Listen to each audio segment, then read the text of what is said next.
Hello everyone, আমি ভাস্কর। Just নবীনা থাকতে এই কিছুক্ষণ মানে হয়তো ১০ মিনিট হলো বাড়ি ঢুকলাম। অঙ্কুশদার ছবি যেটা মুক্তি পেয়ে গেল, নারীর চরিত্র বেজায় জটিল। এই ছবিটির রিভিউ করব।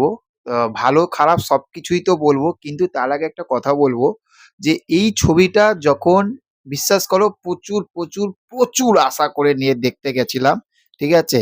এবং যখন এই ছবিটি দেখলাম বা দেখতে বসেছি, তখন একটা কথা, প্রত্যেকটা স্ক্রিনিং এ প্রত্যেকটা মুহূর্তে আমাদের সেই পুরনো, পুরনো, পুরনো যে অঙ্কুশদাকে আমরা দেখতাম, একটা ছ্যাবলামো মারছে, একটা ইয়ার্কি মারছে, এই করছে, সেই করছে, মজা করছে। একদম পুরোপুরি সেই অঙ্কুশকে আমরা ফিরে পেলাম। আচ্ছা, এবার আসি ১ম যে পয়েন্টে, সেটা হচ্ছে যে এই ছবিটির গল্পটা কি? দেখো, এই ছবিটির গল্পটা না ট্রেলারের মধ্যে তারা এক ফোঁটা লুকায়নি। একদম তারা পুরো স্পষ্ট বুঝিয়ে দিয়েছিল। গল্পটা সেম, সেম গল্প, যে অঙ্কুশ ভগবানের হাতে চড় খাবে, কিন্তু সে কেন চড় খাবে সেটা দেখার জন্য কিন্তু তোমাদের কিন্তু সিনেমা হলে থেকে এই বইটা দেখতে হবে। এবার চড় খাওয়ার পরে সে মেয়েদের মনের কথা জানতে পারবে।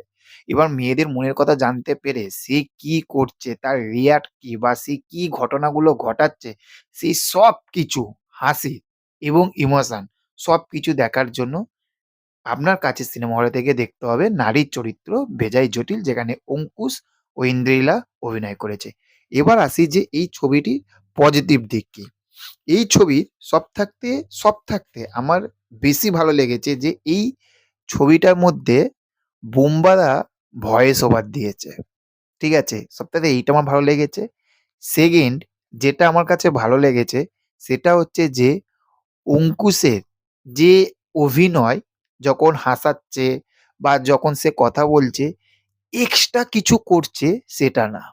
একদম ন্যাচারাল লাগছে।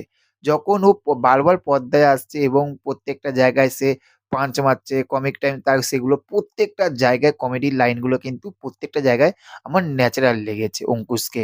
একদম কোনো জায়গায় মনে হয়নি যে না, ওভার হয়ে গেছে, এক্সট্রা কিছু হয়ে যাচ্ছে সেইরকম। এইটা একটা গেল।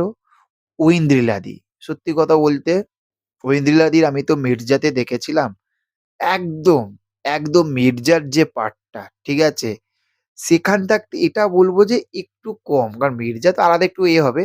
কিন্তু বস, সত্যি কথা বলতে বস নায়িকা হবে এইরকম। একদম ব্যাপক মানিয়েছে। অঙ্কুশ এবং ঐন্দ্রিলার জুটি, মানে নিজেদের জীবন সঙ্গিনী যেরকম, সঙ্গীত যেরকম ভালো, সেরকম পর্দাতেও এরা দুজন খুব দারুণ ফুটিয়ে তুলেছে। এবং যখন ওরা দুজনে অভিনয় করছে, সবথেকে বেশি ভালো যে আপনাদের কিন্তু দেখে একবারও মনে হবে না যে না, অঙ্কুশের সঙ্গে ঐন্দ্রিলা তো রয়েছে, তা না। একদম পুরো আলাদা, আলাদা, একদম মনে হচ্ছে যে হ্যাঁ, একটা অন্য কোনো মানে অভিনেত্রীর সঙ্গে সে অভিনয় করছে। এতটা সুন্দর ফুটাতে পেরেছে।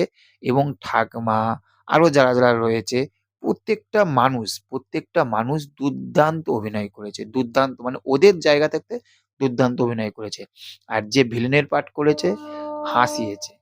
তার কিছু কিছু জায়গাগুলো সত্যি কথা বলতে ব্যাপক হাসান। মানে ব্যাপক হাসিয়েছে। ওভারঅল গল্পটা আমার খুব ভালো লেগেছে। এবার যদি বলি যে নেগেটিভ দিক কি লেগেছে? নেগেটিভ দিক এটাই লেগেছে যে কোনো কিছু নেগেটিভই লাগেনি। এটাই হচ্ছে নেগেটিভ। ওকে? তো চলো, দেখা হচ্ছে পরবর্তী ভিডিওতে।